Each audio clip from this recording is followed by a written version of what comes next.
Today's podcast is brought to you by Chikara Wrestle Factory, 4711 Wingate Street, Philadelphia, Pennsylvania, where they specialize in lucha libre, porosu, European, British, and German styles, mixed martial arts, and American pro wrestling styles, all built into the curriculum at the Wrestle Factory, where they strive to create the most well-rounded performers active today. Hey yo, Fro Wrestling Podcast listeners, help us out. Click the subscribe button now to show your support. Hello everyone and welcome to this episode of the Fro Wrestling Podcast. In this episode, we get all the news from Raw, Smackdown, 205 Live, stuff going on around the wrestling world, WrestleMania card coming together, all kinds of craziness. Before we get started with that though, I just want to thank, we had our largest pop of listeners in the last couple days, courtesy of our interview posts that we've been putting up lately. I'm really happy you people like those. I'm trying to book more of those to try to bring you guys some interesting talent. We have a few more ready to go for the rest of this month and well into April, and hopefully if we're lucky I can continue to find you guys different people from the world of wrestling to get different perspectives. I really enjoyed myself personally talking to Dr. Tom Pritchard. I hope if you have not had an opportunity to go back and listen to his interview, I encourage you to do that. It was a really cool opportunity to hear a spanning of the wrestling industry from back in the 70s when he started all the way through now when he's still training wrestlers. So I hope you get a chance to listen to that. If you haven't already, please go back and check that out. The Dr. Tom Pritchard interview, there's part 1, part 2. What a great guy. What an amazing guy. And we have some others coming up in the next couple weeks, so we'll see where we can go from there.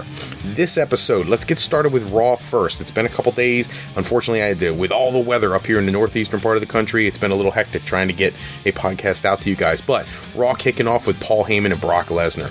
Awesome interview segment. In reality, I think everybody already knows what's going to go down at WrestleMania. The only way WrestleMania's main event between Brock Lesnar and Goldberg changes would be if, for some reason, Vince McMahon still sees the opportunity to put Goldberg into other matches going forward because his contract is set to expire after WrestleMania. If I was Vince McMahon, with the kind of responses that Goldberg has been getting, the kinds of merchandise he's been pushing, the kinds of reaction he gets every time he walks through the curtain, if I was Vince, I would look at a way to capitalize on that.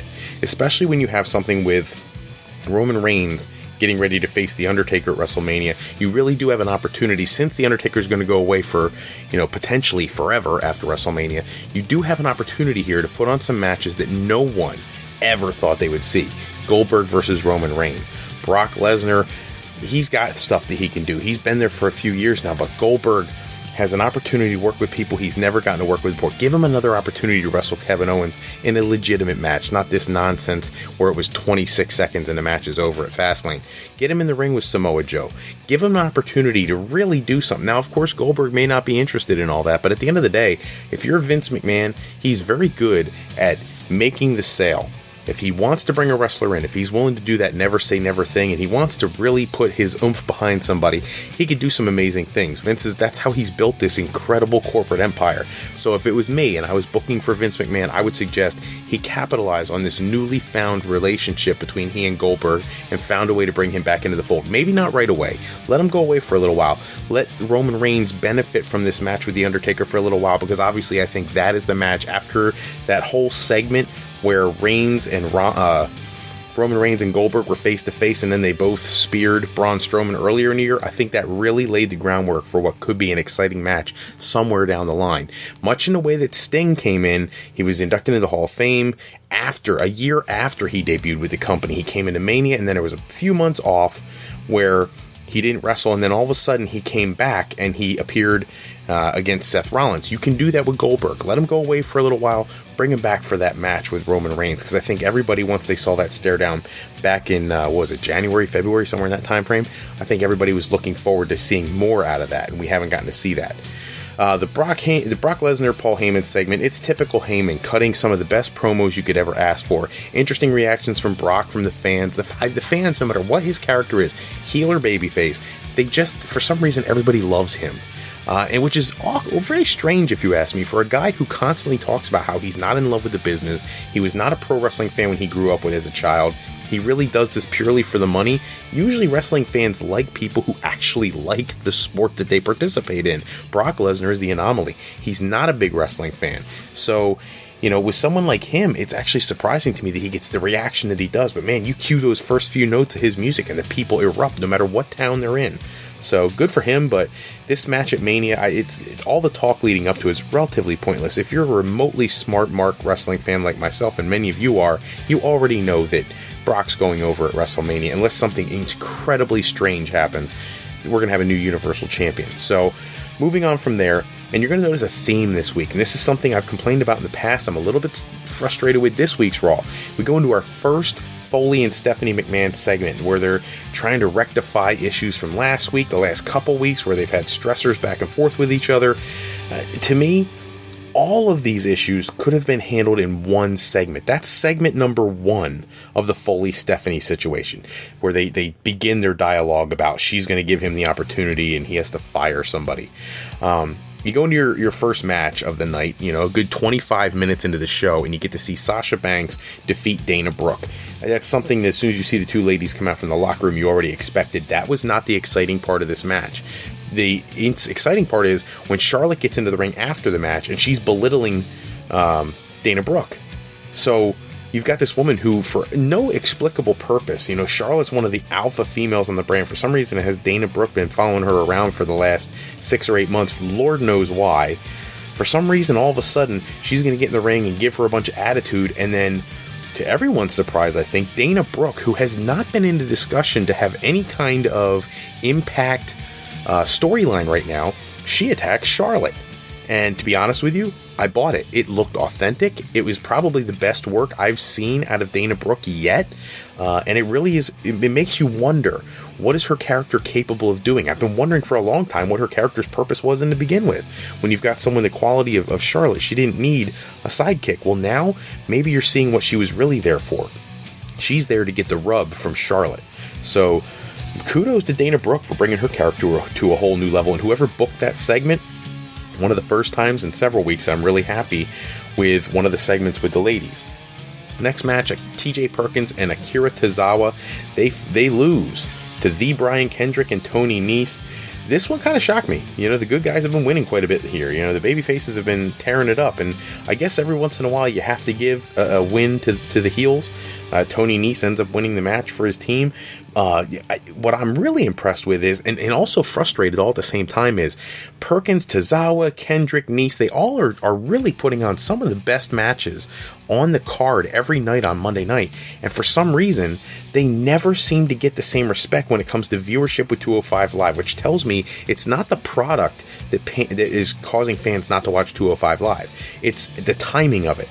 205 Live needs a totally different time block. They need something else, another slot in the schedule, because the matches themselves are phenomenal. You give the people a reason to watch that extra hour of television each week, and they will watch, because true wrestling fans love the quality of matches these guys are putting out. It's just a matter of they need something, a bigger platform, and it can't come right after SmackDown or before SmackDown or after Raw or before Raw. It has to be its own thing.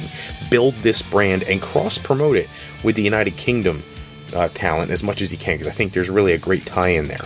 They go into the next segment, which is a Kevin Owens segment. It's right before his match. He's going to come out and explain why he couldn't stand Jericho. I feel like, I'm a huge fan of Kevin Owens, always have been, but I feel like this promo was pretty much the same as the last time he complained about his so-called lack of friendship with Chris Jericho. I didn't see a purpose to spending valuable television time giving the same promo he gave a week ago.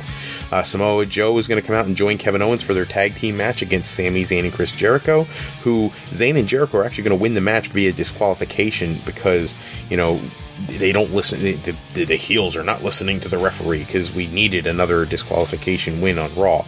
Coquina Clutch locked in on Sami Zayn. Chris Jericho eats a pop-up powerbomb. No clean pinfall here. I guess this is designed to keep all four combatants strong heading into Mania season. We're only about 3 weeks away, so I guess you got to try to maintain reputations as much as possible. We go to segment number 2 with Stephanie and Mick Foley. This time her suggesting to fire Sami Zayn, which, let's be honest, people, if you want to run a storyline, she should have said something like, hey, why don't you fire Bo Dallas, or why don't you fire Titus O'Neil, somebody who has not been doing a thing on television? Because for her to imply to get rid of Sami Zayn because he isn't cutting it lately, when was the last time you saw Bo Dallas win anything? Or when was the last time you saw Titus O'Neil win anything? If you're going to try to use that as part of your storyline, at least make it make sense. Don't throw out Sami Zayn's name, who had one of the best feuds of the year last year with Kevin Owens, who's had countless awesome matches, all the way back, even the Nakamura match, it's his last NXT appearance. Like, just make some more sense, okay? Enter Nia Jax. She comes in. She's complaining. She wants a part of the World Championship picture for the Women's Championship. Stephanie agrees. Puts her in a match to face Bayley later in the show, which you should have seen that coming. At some point, they had to find a way to get Nia Jax back into the main fold of the Women's Championship, which is cloudy right now because of the Dana Brooke thing. Foley's walking down the hallway. Here's our third segment with Foley in an interview segment, this time talking to Jinder Mahal, who talks about him wanting his opportunities and whatnot. Foley tells him that he's going to give him an opportunity against Roman Reigns later in the show. So, I feel bad for Jinder Mahal because I think he's much more talented than WWE is booking him. But at the end of the day, I guess this is all chalked up to paying your dues. But for the upside for Jinder Mahal is, I'm seeing a pattern in WWE talent. These guys go to WWE, they don't get pushed properly, they get all this experience in the biggest show in the world, and it's weird, because it used to be, you would go out into the independents, get all your experience, and then come to WWE or WCW. Now it's different. Now it's, let's go to WWE, let's get all our experience there, and then I'm going to go out and make a whole lot more money on the independents, because there they'll actually appreciate me. And I thoroughly expect Jinder Mahal, if he doesn't get a better role here in the WWE, to be able to do that, because he's clearly more talented than they're letting on.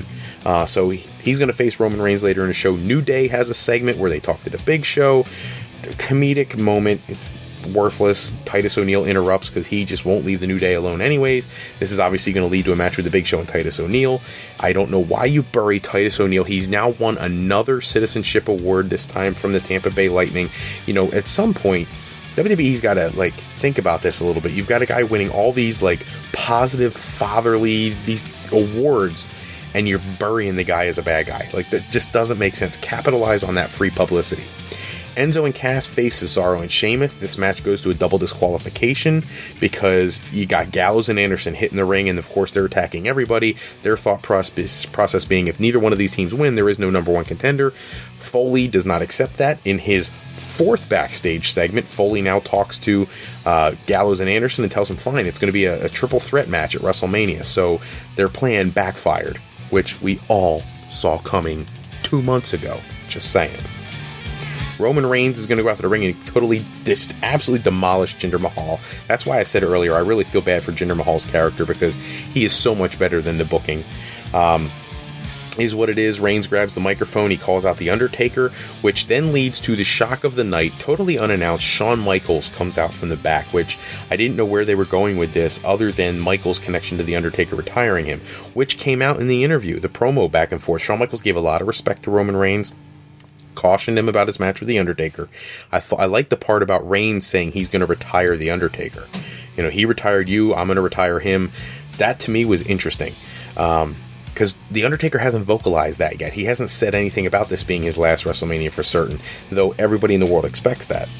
I'm really hoping he comes back for one more, and then we finally get that John Cena Undertaker match. I don't think it's going to happen. I really do think this is going to be it, but we'll see. After the Undertaker conversation, Shawn Michaels stands in the ring as Roman Reigns throws out a little bit of disrespect and walks out of the ring. As he gets to the top of the ramp, he's attacked again by Braun Strowman because apparently Braun Strowman cannot leave him alone. We get to our fifth backstage Mick Foley segment. Another one, the third one, was Stephanie. And she's asking him, have you made up your mind? Have you decided who you're going to fire yet? And because he hasn't made up his mind, if he doesn't make his mind up soon, she's going to decide for him.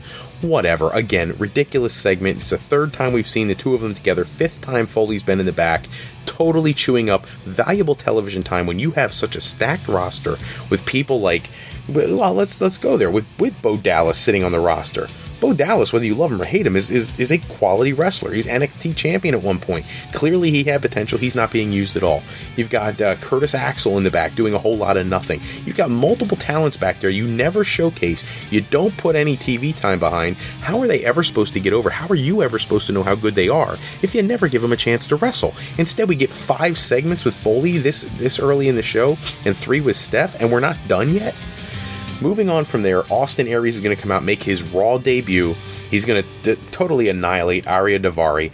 I feel bad for Arya Daivari, too, because he came out in his first week out on 205 Live. It looked like they were going to actually build something around this guy, and he turned into just fodder in the weeks since. So, whatever. They have to push Austin Aries hard because he's going to be the one who inevitably is going to end up challenging Neville for the Cruiserweight Championship at WrestleMania. But at the end of the day, you gotta wonder what could be for Arya Daivari. He's another one. Like, if he doesn't make it here, he's an X Division guy just waiting to happen to Impact Wrestling. I'm just saying. Big Show comes out for his match with Titus O'Neil. This is a total squash match. Titus O'Neil has turned into the tallest, most buff and jacked up jobber in the history of wrestling, if you ask me. Like, this guy can beat no one, and for some reason, I don't know why he even wants to be in the WWE at this point. He's obviously not a top paid talent. He's not doing anything of substance. If he enjoys getting beat every night, that's fine. I know people say, wins and losses don't matter. It's all about the connection to the crowd and all this. But at the end of the day, the crowd makes fun of the guy, and he's a great talent. Batista was not in great company with WWE for a little while because he was critical of WWE the way they used Titus O'Neil. And he was right. Titus is a great guy, willing to do anything, and he's a great human being outside the ring. Push this guy for once. Rehabilitate his character. Give him a good storyline or something, and push this guy. I'm just saying. We've got the Revenge of Jericho segment where Jericho's in the back and he's talking about how he's going to get the Revenge of Jericho on Kevin Owens at WrestleMania. At the end of the day, Chris Jericho always has been, always will be a phenomenal interview. Even now, he's kind of got this quirky strangeness to his interviews, but whatever. He still did a pretty good job. Bayley's out in the ring for the next wrestling match. She goes over Nia Jax by disqualification, but the reality is Nia Jax annihilated her pretty much the whole match. In the ring, out of the ring, she wouldn't break holds. The referee disqualifies her. She beats her up more after the bell. Whatever. This is kind of what you expect because now she's decimated the women's champion, so how can you not put her in the women's championship match at Mania and make it a fatal 4-way? We all saw that coming too. We've been podcasting about that since January. For the 6th time, a spoken segment for Mick Foley, and for the 4th time, Foley and Stephanie together. They're in the ring, and Mick goes back and forth conversation with her. He talks about how he has made his decision, and inevitably he wants to fire Stephanie McMahon. She talks about how proud she was right up until he said her name. They have their back and forth banter, arguing back and forth. He starts chopping at the reputation of her husband. Enter Triple H, who's going to come out from the back. There's some real good worked shoot arguing there, because whether anybody wants to admit it or not, there actually is some frustration between Triple H and Mick Foley from years gone past, and you could almost feel the reality of what they were saying in this segment. It results in them kicking Mick Foley out of the ring. As he goes over to the corner, Stephanie starts cutting her promo. Triple H goes over to him to try to tell him to get out of the ring, and boom, he hits the mandible claw.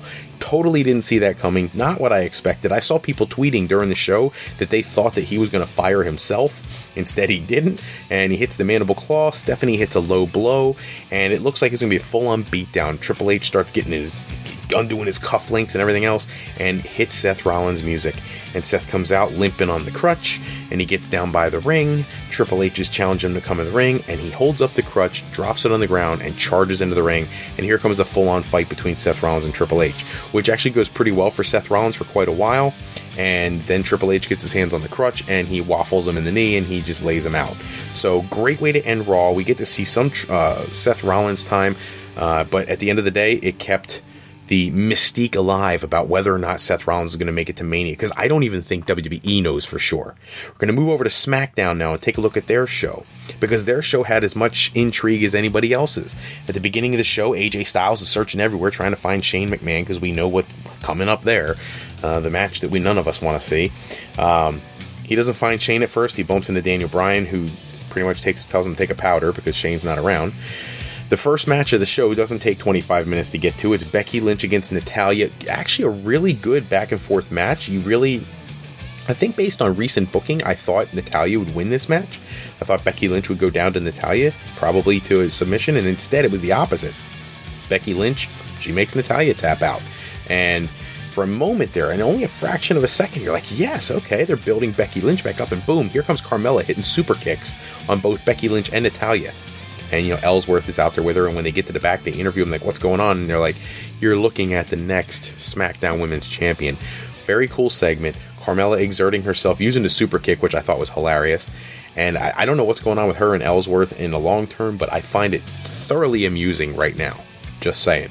Miz TV has their segment. They're having their whole conversation, all this reality-based stuff about how the Bellas kept Maurice and several other talents, let's be honest, off of the original season of Total Divas. They brought up it was obviously a work shoot again, where they obviously had to build some momentum heading into Mania, but they used reality to do that, which is very interesting. This, of course, leads to John Cena and Nikki Bella coming out. Miz and Maurice retreat. Daniel Bryan, with the moment of the week, coming out and telling him how he wants to punch The Miz in the face so much. It's actually kind of funny. We'll listen to him say it. And then he books the match for Mania. So the mixed tag match is going to happen. We all knew that was coming. Mickie James comes out for the next match. She's actually going to get a clean pinfall victory on Alexa Bliss, the SmackDown Women's Champion. I don't understand this heading into Mania when Alexa Bliss has to defend her title against everybody on the SmackDown roster. Why you would have any one person defeat her. If one could beat her, obviously all of them could. Unless you're planning on making Alexa Bliss just completely unstoppable.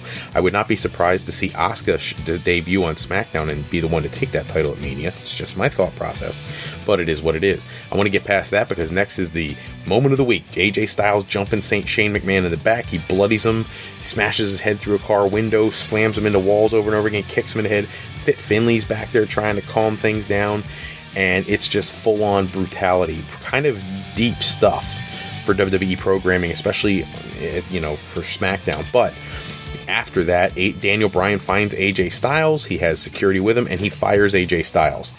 I guess that works. I don't understand why that. All of a sudden, last week a guy tries to kill a guy with a forklift and he's okay on the brand, but AJ throws a guy's head into a car window and suddenly he's fired. Whatever. And I guess WWE booking's not supposed to make sense. Mojo Rawley's out. He's going to get a count-out victory over The Miz. And I'm sorry, I said The Miz. Well, what is up with me today? Dolph Ziggler. Mojo Rawley defeats Dolph Ziggler by count-out. He throws him over the top rope a few times. Ziggler gives up and he just walks away. Now, this was a pointless match. I guess this is just trying to show that Mojo Rawley can throw him out in the Battle Royal if need be.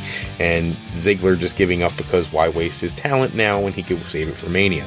Whatever. This has become the pattern. These pointless matches with Dolph Ziggler, a great talent who's just being wasted, so whatever. Bray Wyatt has a segment with Randy Orton. Orton's cutting a promo. Wyatt appears on the screen. There's a great dialogue here. One of the things, Bray was naked and stripped of his powers until he found his way home, or what's left of it. Orton thought he burned the soul of Sister Abigail, and so did he. Sister Abigail is the spawn of Satan and was forged in hell. She still beats in the black hearts of all her apostles, and she has provided him with her power. It's Bray's duty to purge all the infidels in this life, and he'll start with Randy Orton. She lives through him now. Bray is born again. Bray rubs the essence of Sister Abigail on his body. Follow the buzzards. How creepy is that? I'm just saying. Bray Wyatt, one of the most unique characters in the history of professional wrestling, and he's still very young. Usos over the ever-missing American Alpha. I don't know what SmackDown's doing with their tag team division. It's completely worthless. If you're not going to use them, get rid of the division as a whole. Move all their tag teams back over to Raw where they actually have a tag team division. Because right now, I couldn't care less that American Alpha have tag team championships, because no one has made those titles worth a thing since December. You took and had a great match between the Wyatt family and American Alpha, and since then, there hasn't been one serviceable thing other than a pay-per-view gauntlet-style match that has meant anything for this tag team. So it's pointless giving them championships if you're not going to let them do anything. To end the show, taking time away from the tag team division, Shane comes to the top of the rampway all beat up and announces that AJ Styles doesn't have an opponent for Mania. Well, now he does, and they end the show with that, so obviously AJ versus Shane will take place at Mania. So that's our recap of Raw and SmackDown. There are a few tidbits I want to get to real quickly. The Seth Rollins topic, people have been asking, well, apparently he's been cleared for action with some restrictions on what he's allowed to do. So his move sequences on Raw had to be limited based on his clearance for wrestling right now. He's not able to do full activity yet. 205 Live was for me, uneventful. I know some people would probably disagree. Mustafa Ali defeated Drew Gulak after a 450 splash. Yay for Mustafa Ali. He finally gets a win. Noam Dar and Arya Daivari. Daivari actually gets a win. They defeat Jack Gallagher and Rich Swann. A little bit surprised with that as well. Two guys who were pushed really hard, all of a sudden losing to... Noam Dar's okay, but losing to Arya Daivari, who hasn't won a match since, I don't think, ever. Okay, so they get a drop kick in the corner. Dar gets the win, and he gives a big teddy bear to Alicia Fox. Whatever, I don't know why they're doing that either. The final match of 205 Live, Austin Aries versus the Brian Kendrick versus Tony Nese versus Akira Tozawa versus TJ Perkins. Fatal 5-way elimination match. The winner is going to get their shot at Neville at WrestleMania 33. I could spend all the time in the world talking about what happened in this match, but at the end of the day, we already know. Austin Aries wins. He will be facing Neville at WrestleMania. Couple little tidbits from the independent world. Hulk Hogan's Beach Shop is officially expanded. They have a location in Orlando, Florida, and that also means he'll be there during WrestleMania weekend signing autographs. Not trying to say he's going to show up, but he will be in town. Just saying. MLW Radio and New Japan Pro Wrestling are teaming up for Whale Mania 3 on Thursday, March 30th. So New Japan Pro Wrestling is going to bring some of their junior heavyweights. They're going to bring Ricochet, Will Ospreay, Tama Tonga, Tonga Loa. They're all going to show up at Whale Mania, and this is going to be like a co-promoted event where there's signatures and all kinds of fun stuff for fans going on. So just something to check out if you're into that kind of thing. The day in pro wrestling history, 18 years ago, Ric Flair defeats Hulk Hogan in a First Blood Steel Cage match to win the WCW Championship. Don't know what number championship that was because there's so much debate and argument over how many championship reigns Ric Flair actually had, but whatever. 13 years ago, Brock Lesnar and Goldberg met at WrestleMania 20, which was both of their last matches in the company before they were leaving for hiatus, and it was one of the worst matches I've ever seen in my life. Stone Cold was the referee and stunned them both at the end. But at the end of the day, it's a historic match, so we have to reflect on it. That's also the same night, not trying to be controversial here, but Chris Benoit defeated Shawn Michaels and Triple H to win the World Heavyweight Championship. And Kurt Angle had lost that night earlier in the evening to Eddie Guerrero for the WWE Championship. So, very cool night. 12 years ago, the Rockers reunited on Raw to defeat La Resistance for their first match since 1991. And happy 75th birthday to the Iron Sheik. That guy is timeless. His sound bits just blow my mind. Your look back match for today. Go to YouTube, look up Texas Red versus Bruiser Brody. Bruiser Brody, one of the most volatile, hardcore wrestlers of his time. Texas Red is The Undertaker. And what makes this match even more interesting is he's got a manager, Percival Pringle III, who is also Paul Bearer. So The Undertaker and Paul Bearer long before they were Undertaker and Paul Bearer. Moving into our fantasy booking time. Our matches for this episode. We've got John Cena versus Scott Steiner and Hiroshi Tanahashi versus Alberto Del Rio. Make sure you pop into YouTube and tell me who your winners are for those matches. And we have our fan poll for the day.